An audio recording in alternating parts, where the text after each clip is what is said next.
सैफ़ी व इसके मौज़ूद नाज़रीन को अस्सलाम वालेकुम। नादिर किले खरसां में दरागाज़ के मकाम पर एक खाना बदोश घराने में पैदा हुआ। जब जवान हुआ तो मुख्तलिफ़ सरदारों से वाबस्ता होकर कई जंगों में बहादुरी और शुजाअत का मुज़ाहरा किया और बालाखिर तमासम दोम की मुलाज़मत कर ली। नादिर ने तमासम दोम के साथ मिलकर मुशाहिद और हरात को मकामी सरदारों से छीन लिया। जब अफ़गानिस्तान सरदार मीर अशरफ ने खरसां पर कब्ज़ा करने के लिए हमला किया तो नादिर ने मैन दोस्त के मकाम पर 1729 में अफ़गानी को शिकस्त फाश दी और इसके बाद अस्फ़हान और फिर शहराज में कब्ज़ा करके अफ़गानी को ईरान से निकाल दिया।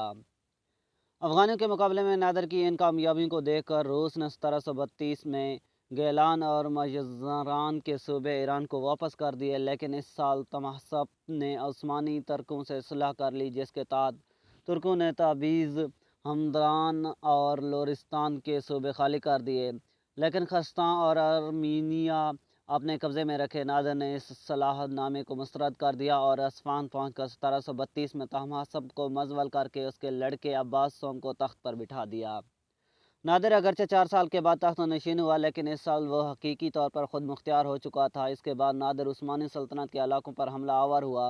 3 साल तक तुर्कियों से लड़ाई होती रही। जुलाई 1733 में बगदाद के मकाम पर एक लड़ाई में नादिर को शिकस्त हुई और वह ज़ख्मी भी हो गया, लेकिन उसी साल करकुक के मकाम पर 1735 में यरोवान के बाग वंद के मकाम पर नादिर ने तुर्कियों को फैसला कन शिकस्तें दी और चर्गिस्तान और अर्मीनिया पर कब्ज़ा करके बाग विन की अजीम कामयाबी के बाद नादिर से रूस में बाकू और तागिस्तान के सूबे खाली करने का मंसूबा किया और धमकी दी कि अगर ये सूबे खाली ना किए तो उस्मानी तुर्कियों से मिलकर रूस के खिलाफ कार्रवाई करेगा।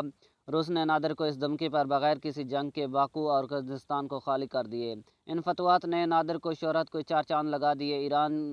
ईरानी को इस ईरान निजात दहिंदा समझते थे।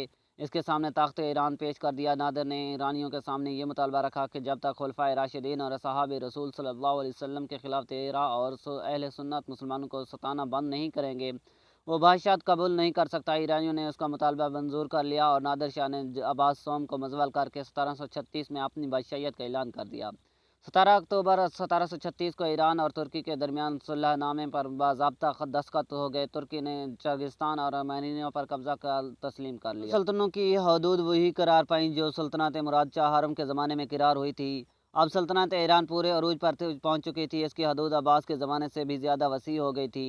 1741 और 1743 के दरमियान नादिर शाह तागिस्तान के पहाड़ में बगावत को चलने में मसरूफ़ रहा, लेकिन इसमें उसको नाकामी हुई। 1745 में 1,40,000 सिपाहियों पर मुश्तमिल उस्मानी तुर्कों ने एक फ़ौज को फिर शिकस्त दी, जो इसकी आखिरी शानदार फतह थी। कहा जाता है कि तागिस्तान की सोजश को दबाने में नाकामी नादिर को चढ़चढ़ा बना दिया था। अब वो शकी और बदमिजाज हो गया था और अपने लायक बेटे और वली अहद रज़ा कली को महज पर अपने बेशक की बुनियाद पर कोई वो बाप को तख्त से उतारना चाहता है, अंधा कर दिया है। के बाद ईरान में जगह जगह बगावतें छूटने लगी। इन बगावतों को नादिर ने सख्ती से कुचल दिया तो इनकी मुखालफत आम हो गई। शिया ख़ासतौर पर इनके मुखालिफ हो गए। आखिरकार 1747 में इसके मुहाफ़िज़ दस्ते के सिपाहियों ने एक रात इसके खीमे में दाखिल होकर उसे सोते में कत्ल कर दिया। सामीन, आज की यही थी छोटी वीडियो। उम्मीद करता हूँ ये वीडियो आपको पसंद आई होगी। अगर वीडियो पसंद आई हो तो चैनल को भी सब्सक्राइब करना। Thanks for watching.